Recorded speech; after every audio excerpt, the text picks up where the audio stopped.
D'abord, c'est Go Live pour commencer, puis on remplit un storyboard et une night chart tout en ajoutant des jokers qu'on place in basket.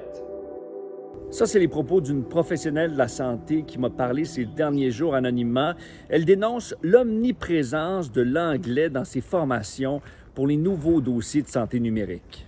L'employé note que les ordres professionnels ne peuvent pas offrir des formations en anglais, mais que Santé Québec le fait. Et il semble que plusieurs termes vont demeurer ainsi après le lancement.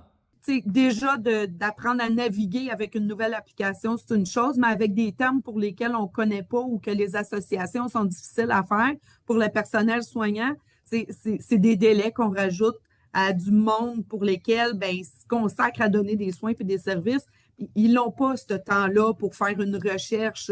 C'est clair que ça ne fonctionnera pas. Ça va retarder les services. Ces derniers jours, Santé Québec m'a répondu que plusieurs des termes en anglais avaient depuis été francisés dans les formations et que l'objectif, c'était d'avoir une plateforme qui était adaptée aux besoins des Québécois.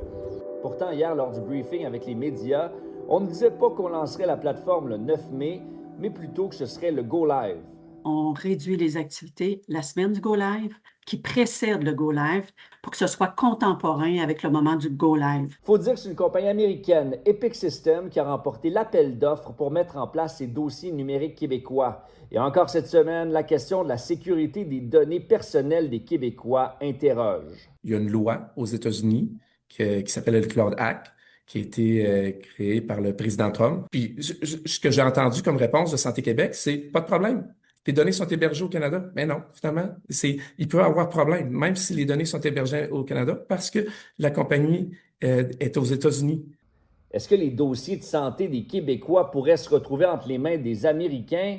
Santé Québec s'est voulu rassurante cette semaine. On a mis des clauses contractuelles, des confidentialités, encadrant clairement l'utilisation de la donnée et interdisant tout usage non autorisé. Personne ne peut utiliser nos données. C'est nos données, alors notre contrat est très clair, la sécurité appartient à Santé Québec.